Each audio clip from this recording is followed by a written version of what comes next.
Dan tadi pelantikan sudah dilakukan sejak pukul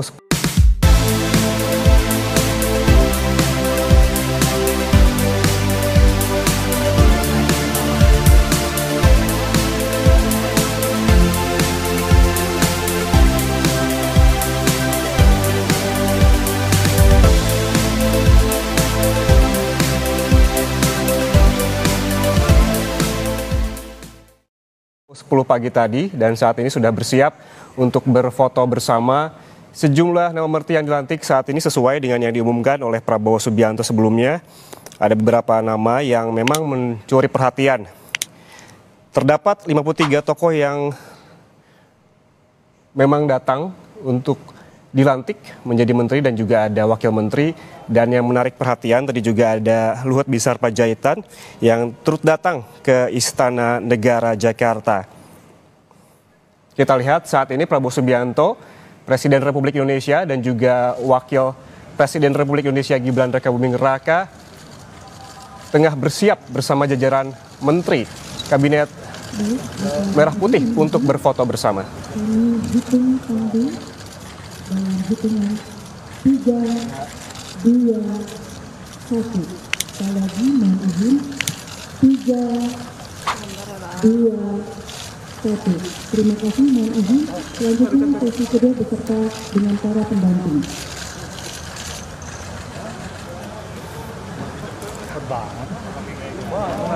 Udah, fotonya. Udah. Sama istrinya. Presiden siapa ya? Lupa saja.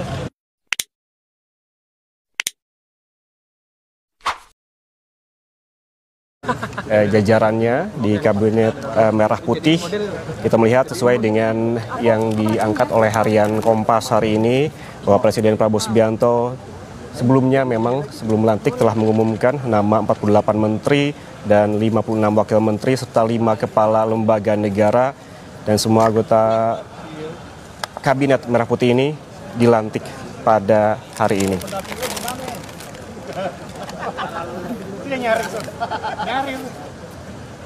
Di studio Kompas TV saat ini masih bersama dengan pengamat politik dari Universitas Al-Azhar, Ujang Komarudin, yang sedari pagi memang sudah memantau jalannya pelantikan ya Kang Ujang ya.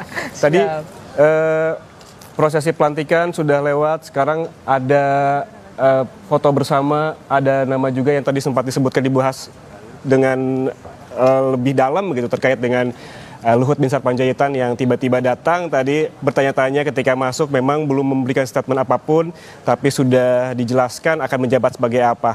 Tanggapan Kang Ujang terkait dengan hal ini, karena memang sebelumnya tidak menyangka karena tidak sempat disebutkan, tidak ada dalam pembekalan, tiba-tiba namanya muncul dan dia datang pada saat pelantikan hari ini. Seperti apa Kang Ujang? Ya, saya melihat kalau dilihat dari pengalaman beliau yang sudah banyak gitu, maka ya soal pembekalan itu ya bagi beliau sudah lewat lah, kira-kira begitu.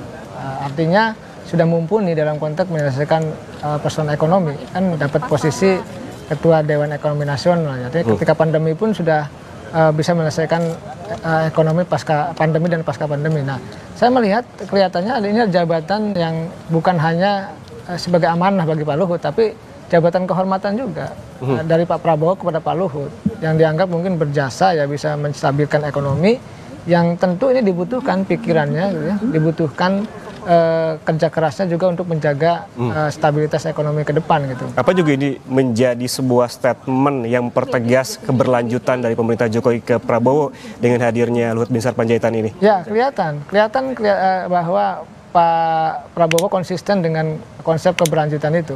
Bukan hanya Pak Luhut saja, kan menteri-menteri yang lain juga kurang lebih ya 16-17 dari wajah yang lama Jokowi Maruf Amin diboyong oleh Pak Prabowo di Kabinet Prabowo Gibran, Kabinet Merah Putih.